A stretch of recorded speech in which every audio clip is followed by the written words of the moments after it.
नमस्कार, मी प्राजक्ता तांडेल. बुलेटिनमध्ये आपलं सगळ्यांचं स्वागत. आणि बातमीपत्राच्या सुरुवातीला एक मोठी बातमी. भीमा नदी पात्रामध्ये सापडलेल्या 7 मृतदेहांचं गूढ अखेर उकललेलं आहे. भीमा नदीच्या पात्रात क्रूर हत्याकांड झाले. 7 आरोपींनी या पवार कुटुंबाची हत्या केल्याची माहिती समोर आली आहे. तर आरोपींच्या भावावर या कुटुंबानं करणी केली होती म्हणून हत्या केल्याची कबुली आरोपींनी पोलिसांना दिल्याची माहिती आहे. या धक्कादायक प्रकरणाचा पोलीस सध्या अधिक तपास करतायत. पुण्यातील दौंड तालुक्यातील पारगावमधील भीमा नदीत एकाच कुटुंबातील 7 जणांचे मृतदेह सापडल्यानं एकच खळबळ उडाली होती आणि या घटनेनं संपूर्ण पुणे जिल्ह्यात एकच खळबळ उडाली आहे. नदीपात्रात सापडलेले सर्व मृतदेह हे एकाच कुटुंबातील असून यामध्ये 2 पुरुष, 2 महिला आणि 3 लहान मुलांचा समावेश आहे.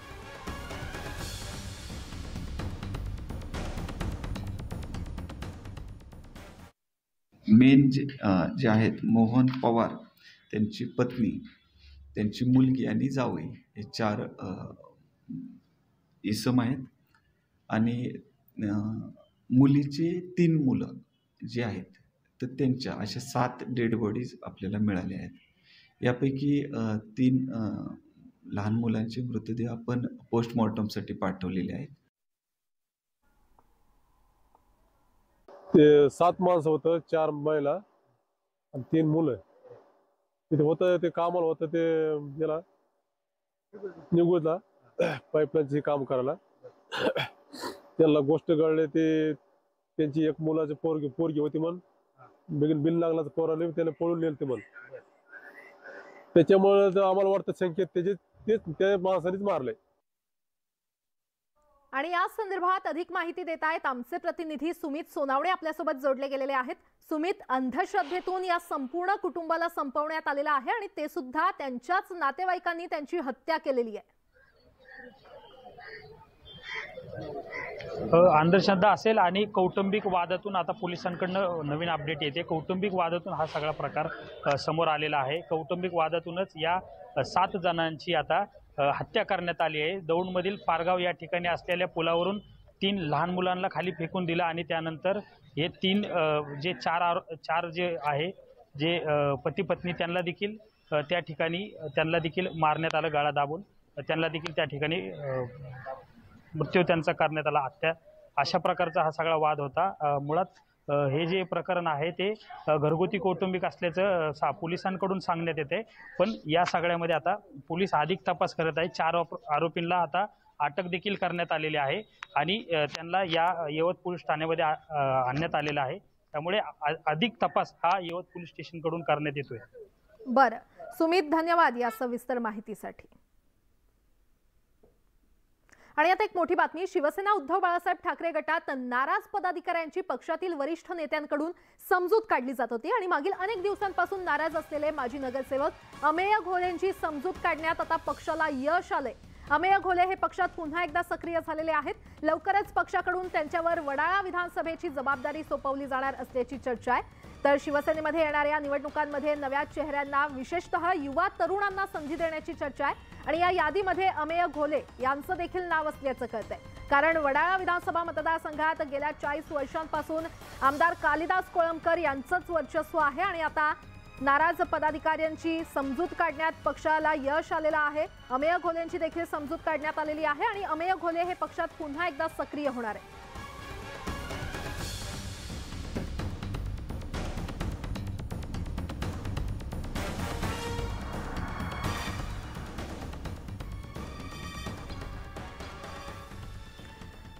वळूयात पुढच्या बातमीकडे. मुख्यमंत्री एकनाथ शिंदे आणि उपमुख्यमंत्री देवेंद्र फडणवीसांनी साखर उद्योगामधील समस्यांचं निवारण करण्याच्या मागणीसाठी अमित शहा यांची मंगळवारी भेट घेतली. या बैठकीत महाराष्ट्रातील आजारी साखर उद्योगाला मदत करण्यासाठी लवकरच पावलं उचलली जातील असं आश्वासन केंद्रीय सहकार मंत्री अमित शहा यांनी दिलंय. तसंच मंत्रिमंडळ विस्तारावर देखील मुख्यमंत्र्यांनी स्पष्टीकरण देताना कसबा आणि चिंचवड पोटनिवडणुकीबाबतही मत व्यक्त केलंय. ही पोटनिवडणूक बिनविरोध व्हावी असं मत एकनाथ शिंदे यांनी व्यक्त केलंय. ऊस उद्योग आणि ऊस शेतकरी यांच्या दृष्टीने अतिशय महत्त्वाची बैठक काल केंद्रीय गृह आणि सहकार मंत्री अमित शहा साहेबांनी घेतली होती.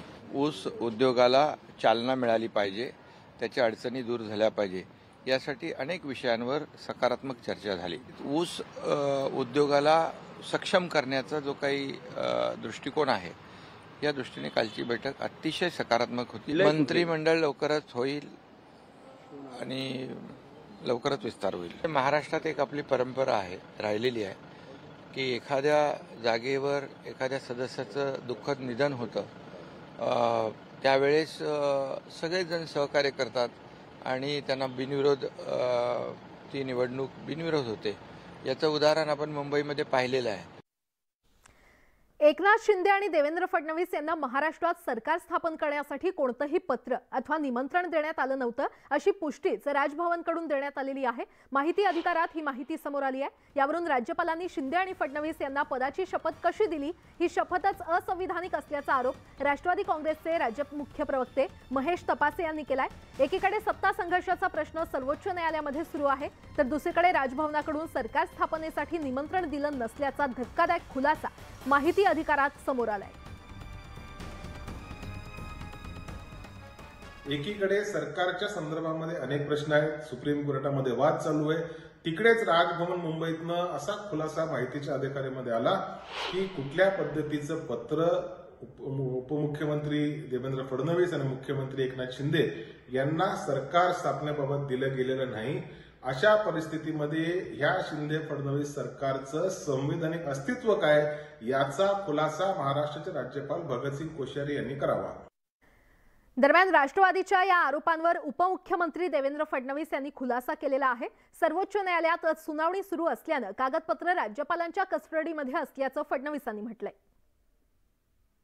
आरटीआय मधलं उत्तर असं देण्यात आलेलं आहे की या संदर्भातले कागदपत्र हे सुप्रीम कोर्टात केस सुरू असल्यामुळे ते राज्यपालांच्या जवळ आहेत, ते ऑफिस जवळ नाहीत. याचा अर्थ कागदपत्र नाही तसा होत नाही, कागदपत्र आहेत पण ते राज्यपालांच्या कस्टडीत आहेत, कारण सुप्रीम कोर्टात मध्ये केस चाललेली आहे. त्यामुळे मला असं वाटतं की याचा चुकीचा अर्थ लावण्याचं कारणच नाहीये. आम्हाला नीट लेखी राज्यपालांनी पत्र दिलं तेव्हाच आम्ही सरकार स्थापन केलं. आणि आता एक मोठी बातमी. मुंबई पोलीस आयुक्त विवेक फणसाळकर हे शरद पवार यांच्या भेटीला गेलेले आहेत आणि त्यांच्या भेटीचं कारण अजूनही अस्पष्ट आहे. या क्षणाची अतिशय मोठी बातमी आपण पाहतोय. मुंबई पोलीस आयुक्त विवेक फणसाळकर हे शरद पवार यांच्या भेटीला गेले असल्याचं कळतंय आणि या संदर्भात अधिक माहिती देत आहेत आमचे प्रतिनिधी विनोद राठोड आपल्यासोबत जोडले गेलेले आहेत. विनोद, विवेक फणसाळकर पवारांच्या भेटीला नेमके का गेलेत, काही कारण कळू शकलंय का? विवेक फणसाळकर हे शरद पवार यांच्या भेटीसाठी YB चव्हाणमध्ये दाखल झाले आहेत आणि त्यांची भेट सुरू आहे. मात्र भेटीतलं कोणत्या कारणावर ही भेट आहे ती मात्र अजूनही गुलदस्त्यात आहे. परंतु एक या ठिकाणी शंका पाहायला मिळत आहे की ज्याप्रमाणे देवेंद्र फडणवीस यांनी आरोप केले आहे की महाविकास आघाडी सरकार दरम्यान त्यांना एकंदरीत गोवण्याचा प्रयत्न केला जात होता आणि त्या दरम्यान ती कदाचित याबाबत काही माहिती या ठिकाणी मिळू शकते किंवा याबाबतची माहिती कदाचित चर्चेसाठी फणसाळकर या ठिकाणी आले असतील ही शक्यता नाकारता येत नाही. परंतु इतरही काही विषय असू शकतात. विवेक फणसाळकर शरद पवार यांच्या भेटीनंतरच आपल्याला हे नेमकं कळेल की त्यांचं कोणत्या मुद्द्यावर शरद पवार यांच्याशी चर्चा झाली आहे आणि कोणते मुद्दे प्रामुख्याने शरद पवार आणि विवेक फणसाळकर यांच्यामध्ये चर्चेला आले आहे. मात्र अजूनही जी भेट सुरू आहे आणि त्या भेटीमधलं कारण स्पष्ट आपल्याला पुढे आलं नाही. बरं विनोद, धन्यवाद या सविस्तर माहितीसाठी. आदित्य ठाकरे यांनी मुख्यमंत्र्यांच्या दावोस दौऱ्यावरून पुन्हा एकदा टीका केली आहे. फक्त सही करून आल्यावर कामं होत नसल्याचं आदित्य ठाकरे म्हणाले. ज्या कंपन्यांसोबत MOU करून आले त्या कंपन्या कुठल्या असा सवाल आदित्य ठाकरेंनी विचारला होता. तर आदित्य ठाकरेंच्या या आव्हानाला दीपक केसरकर यांनी प्रत्युत्तर दिलंय. आदित्य ठाकरे बालिश असून त्यांची वक्तव्य गांभीर्यानं घेण्याची गरज नसल्याचं त्यांनी म्हटलं. महाराष्ट्राची फसवणूक कधीपर्यंत होत राहणार हा माझा थेट सवाल. आणि म्हणून जसं मी रस्त्यांवर सांगितलं, जसं मी वेदांत फॉक्सकॉनवर सांगितलेलं, तसं मी पुन्हा एकदा चॅलेंज करतोय मुख्यमंत्र्यांना जे घटना बाहेर की चला आमने सामने बसूया, प्रेस समोर बसूया आणि तुम्ही मला नक्की सांगा की तुम्ही त्या 28-29 तासामध्ये डॅबॉसने नक्की काय असं केलं ज्याच्यावर तुम्हाला 40 कोटी खर्च करायला लागला आणि महाराष्ट्रासाठी आपण काय कमवलं. राज्य शासन जो खर्च करतो त्याला ऑडिट असतं. एवढं सुद्धा मंत्री झालेल्या माणसांना कळत नसेल तर ही अत्यंत दुर्दैवाची बाब आहे. म्हणजे ज्या लोकांना फक्त 14,000 कोटीची गुंतवणूक आणता आली आणि तीच 1,40,000 कोटीची गुंतवणूक आल्यानंतर त्याच्याबद्दल काहीतरी स्टेटमेंट काढणं हे किती हास्यास्पद आहे हे महाराष्ट्राची जनता समजू शकते. ठीक आहे, आम्ही वयामुळे अनुभव नाही वगैरे एवढं समजू शकतो, परंतु म्हणून रोज काहीतरी बोलायचं आणि स्वतःचं हसं करून घ्यायचं. कसबा चिंचवड पोटनिवडणुकीवरून शिवसेना नेते संजय राऊत यांनी भाजपवर निशाणा साधलाय. नांदेड आणि पंढरपूर पोटनिवडणुकीत भाजपनं उमेदवार दिल्याची आठवण त्यांनी करून दिली. तसंच कसबा आणि चिंचवड पोटनिवडणूक ही होणारच असल्याचं त्यांनी स्पष्ट केलं. शिवाय चिंचवडची जागा शिवसेनेनं लढावी असं ठरत असल्याची देखील माहिती संजय राऊत यांनी दिली आहे. बरोबर आहे, त्यांचं परंपरा आहे. नांदेड आणि पंढरपूर या दोन्ही निवडणुका झाल्या आणि दोन्ही ठिकाणी मृत आमदारांच्या घरातले जवळचे नातेवाईक उभे होते, तरी त्या निवडणूक झाल्या. अंधेरीची पोटनिवडणूक अपवाद होता, ती मुंबईत निवडणूक होती आणि भारतीय जनता पक्षाला जिंकण्याची अजिबात संधी नव्हती. कालच्या बैठकीमध्ये अशा प्रकारचा सूर आहे. निवडणूक लढायला हरकत नाही,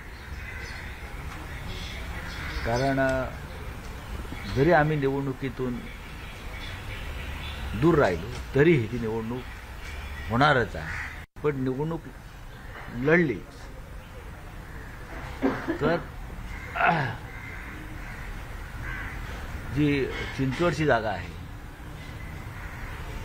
ती शिवसेनेनं लढावी असं आमचं सगळ्यांचं मत आहे. पुण्यातल्या जागेबाबत काँग्रेस आणि राष्ट्रवादी यांच्यामध्ये निर्णय होईल. कसबा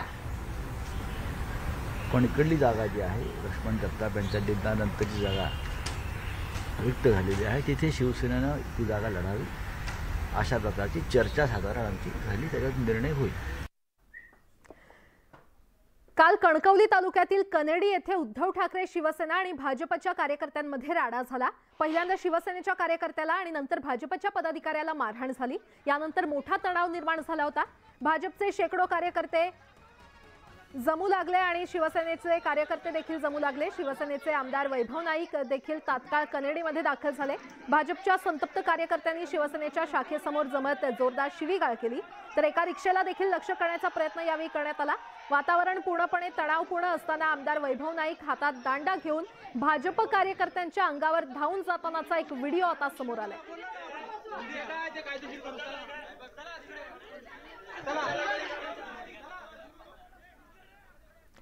निलेश राणे यांची पत्रकार परिषद सुरू आहे, थेट जाऊयात. त्यांना नियम कायदे माहित नाही, पण त्यांना कसं तरी अडकवायचं असतं. राणे साहेबांबद्दल तेच झालं. अनेक नेत्यांना त्यांनी अडकवायचा प्रयत्न केला.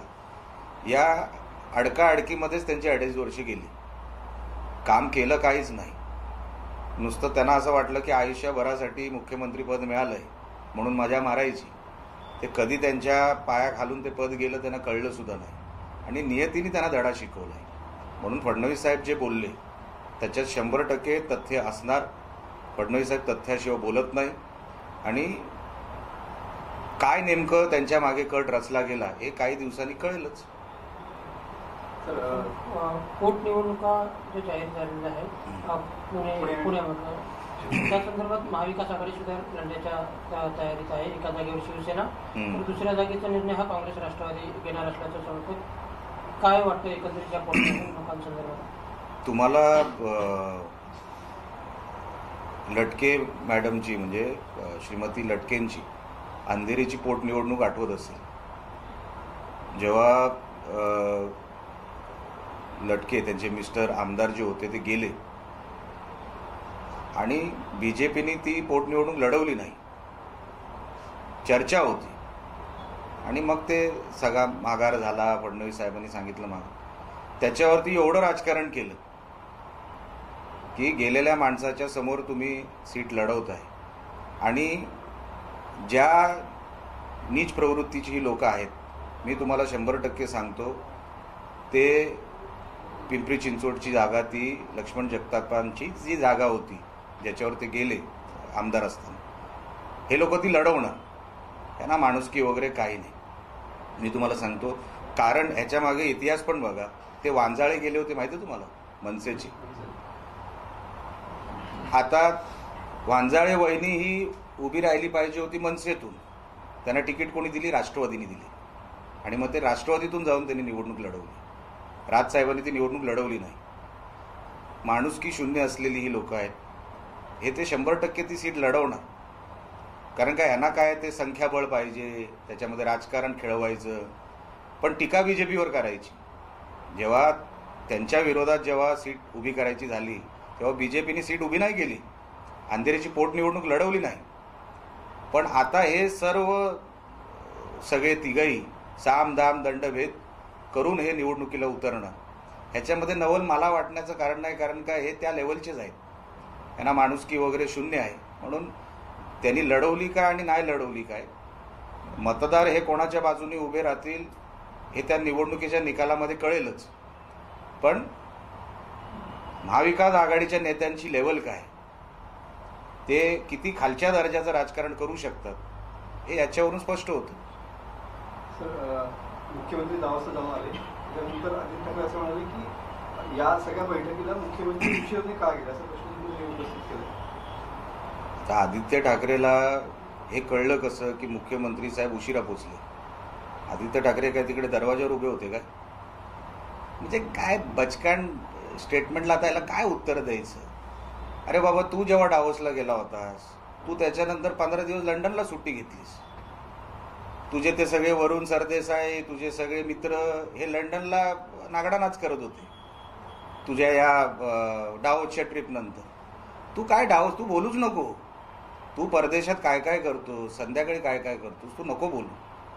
अजून नागडावशी. म्हणून मुख्यमंत्री साहेब उशिरा पोचले काय, वेळेवर पोचले काय, तुला कसं कळणार बाबा? तुझी कोण आहे काय तिकडे डावोसला? लग्न तिकडे गेलायस का? तुला माहीत कसं? ह्याचा एकदा कधी जरा क्रॉस करा. अरे बाबा, तुला कसं माहीत?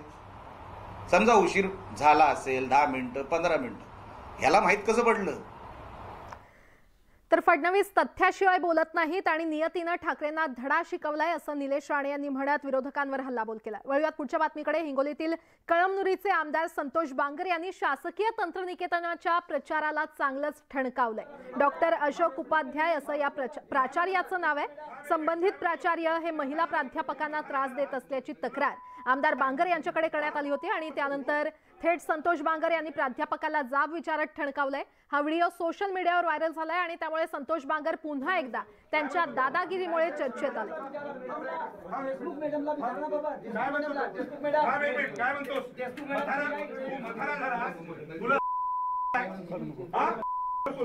आमदार बांगरांनी काल मारहाण केली एका प्राचार्याला. आमदार बांगरांबाबत सातत्याने असले प्रकार घडत आहेत. तुम्ही पण सूचना केल्या होत्या, मुख्यमंत्र्यांनी सूचना केल्या होत्या. मला आता त्याची माहिती नाही नेमकं काय घडलंय, पण त्याची माहिती घेऊन योग्य कारवाई करू. प्रकरण घडलेलं असेल तर त्याच्यावर होम डिपार्टमेंट कारवाई करणार. आमच्या दृष्टीने आमदार असतील, सर्वसामान्य लोक असतील, सर्व सारखीच असतात आणि त्याच्यामुळे असं म्हणण्याचं कारण नाही.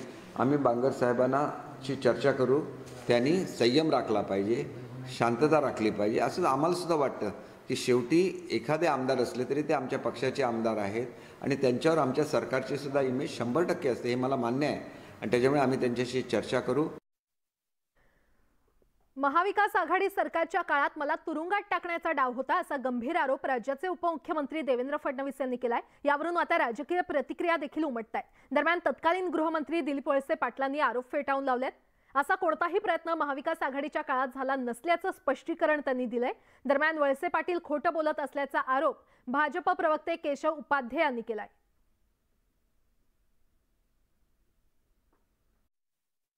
काल दिलीप वळसे पाटील असं म्हणाले की देवेंद्र फडणवीस यांना अटक करण्याचा कोणताही प्रयत्न मग सरकारमध्ये नव्हता, कोणताही कट नव्हता. दिलीप वळसे पाटीलजी, एकतर आपण नामधारी गृहमंत्री होता त्याचा असा अर्थ आहे किंवा आपण खोटं बोलत आहात. काय ते तुम्हीच सांगा. कारण 2.5 वर्षाच्या मवियाच्या काळामध्ये भाजपच्या अनेक नेत्यांना कशा पद्धतीने अटक करण्यात आली, कशा पद्धतीने कारवाई करण्यात आली ह्याची किती उदाहरणं द्यायची.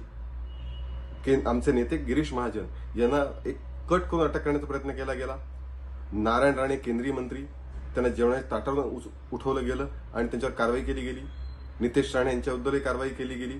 त्याचबरोबर मग किरीट सोमय्या असेल, त्यांचा मुलगा असेल, प्रवीण दरेकर आहेत, कंबोज आहेत, प्रसाद लाड आहेत, या सगळ्यांवरती कारवाई करायची प्रयत्न केला गेलाच. पण त्याचबरोबर भारतीय जनता पार्टीचे सामान्य छोटे छोटे कार्यकर्ते, त्या कार्यकर्त्यांवरती सुद्धा केवळ सोशल मीडिया व्यक्त झाले म्हणून त्यांच्यावर कारवाई झाल्या. त्यामुळे आपल्या विरोधात जो बोलतो त्याच्यावर कारवाई करणं, सूडबुद्धीने कारवाई करणं हे मोविया सरकारचं धोरण होतं. हीच मोविया सरकारची दिशा होती. मुस्लिम समाजाप्रमाणे इतर समाजातील नागरिकांना देखील मुंबई विमानतळावर प्रार्थना करण्यासाठी जागा उपलब्ध करून देण्याची मागणी करण्यात आलेली आहे. नाशिकमधील साधू महंतांच्या वतीनं ही मागणी करण्यात आली आहे. सोबतच इतर धर्मातील नागरिकांसाठी प्रार्थना करण्याकरता जागा उपलब्ध होणार नसेल तर मुंबई विमानतळावरच नमाज स्थळ देखील बंद करण्याची मागणी त्यांनी केलेली आहे. आणि संविधानानं सगळ्यांना समान अधिकार दिलेत याचा उल्लेख असलेलं पत्र नाशिकचे महंत अनिकेत शास्त्री यांनी मुख्यमंत्री एकनाथ शिंदे यांना लिहिलंय. राज्य सरकारला, केंद्र सरकारला, उड्डाण मंत्र्यांना माझी नम्र विनंती आहे की ज्याप्रमाणे आंतरराष्ट्रीय विमानतळात प्रेयर रूम बांधलेली आहे त्याचबरोबर सर्व साधू संतांसाठी त्या विमानतळामध्ये मंदिर निर्माण करावे, त्याचबरोबर ख्रिश्चन धर्मियांसाठी चर्च उभारावे, तेव्हा हे ग्राह्य धरलं जाईल. अन्यथा ही जी प्रेयर रूम आहे नमाज पढण्यासाठी ही तात्काळ बंद करण्यात यावी. ब्रेक नंतर आपलं पुन्हा एकदा स्वागत. वळूयात पुढच्या बातमीकडे. शाहरुखच्या पठाणसाठी बांबू आणि पिकोलो या मराठी चित्रपटांचा बळी का असा सवाल मनसेच्या अमेय खोपकर यांनी केलाय. पठाणचं भलं करा मात्र मराठी चित्रपटांना देखील त्यांचा वाटा द्या असं खोपकर म्हणतायत. मल्टीप्लेक्स चालकांनी याबाबत सामंजस्यानं वागावं असा इशारा देखील मनसेकडून देण्यात आलाय. मराठी चित्रपटांना थिएटर मिळत नाही असं होऊ नये यासाठी मनसेकडून इशारा देण्यात आलाय.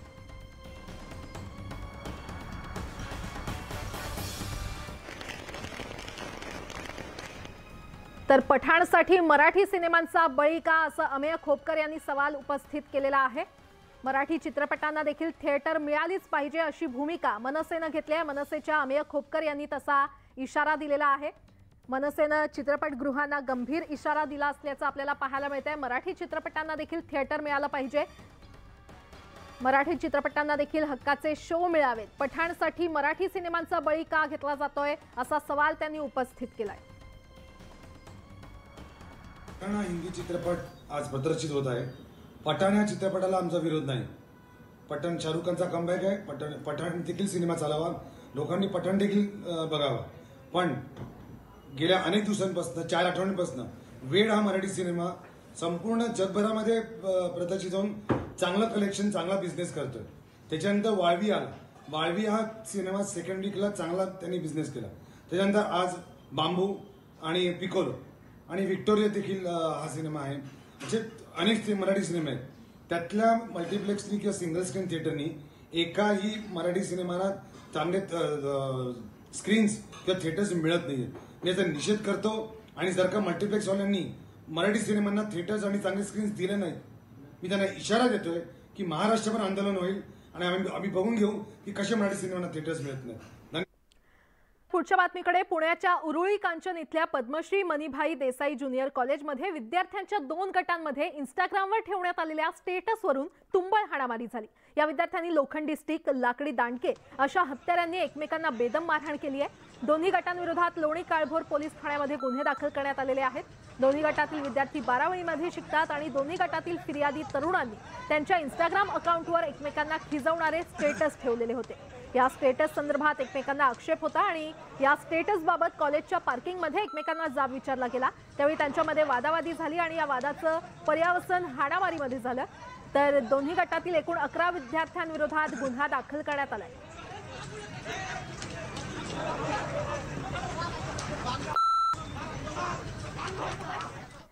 तिकडे जुन्नरच्या आळेफाटा इथे गॅरेज मालकानं 500 रुपयांवरून टुरिस्ट व्यावसायिकाचा खून केल्याची घटना घडली आहे. त्यानं स्वतःवर देखील वार करून घेतल्याचं कळतंय. मंगळवारी रात्री ही घटना घडली आहे. टुरिस्ट गाडीच्या कामाचे पैसे घेण्यावरून झालेल्या वादातून ही हत्या झाली आहे. ज्याची हत्या झाली त्याचं नाव संतोष गोडसे असं आहे. या प्रकरणी मयूर सोमवंशी या गॅरेज मालकाला आळेफाटा पोलिसांनी ताब्यात घेतलेला आहे आणि पुढील कारवाई सुरू आहे.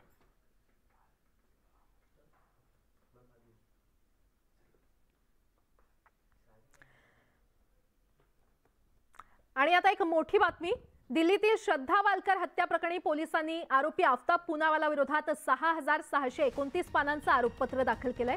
यामध्ये आफताबनं श्रद्धा वालकरची हत्या का केली याचा खुलासा करण्यात आलाय. 17 मे 2022 रोजी श्रद्धा तिच्या मित्राकडे थांबली होती. यानंतर 18 मे रोजी श्रद्धा आणि आफताबमध्ये कडाक्याचं भांडण झालं. भांडणादरम्यान आफताबनं संतापाच्या भरात तिचं तोंड दाबलं आणि तिचा गळा आवळून तिची हत्या केली. हत्येनंतर आफताबनं तिचा मृतदेह बाथरूममध्ये ठेवून तिच्या मृतदेहाचे 35 तुकडे केले. श्रद्धाची हत्या केल्यानंतर मृतदेह ज्या हत्यारांनी कापला ती हत्यारं देखील पोलिसांनी ताब्यात घेतलेली आहेत. गेल्या वर्षी नोव्हेंबर महिन्यात हे प्रकरण उघडकीस आलं होतं आणि या चार्जशीटमध्ये आफताबला पॉलिग्राफ टेस्ट आणि नार्को टेस्टमध्ये जे प्रश्न विचारण्यात आले त्यांचा देखील समावेश आहे.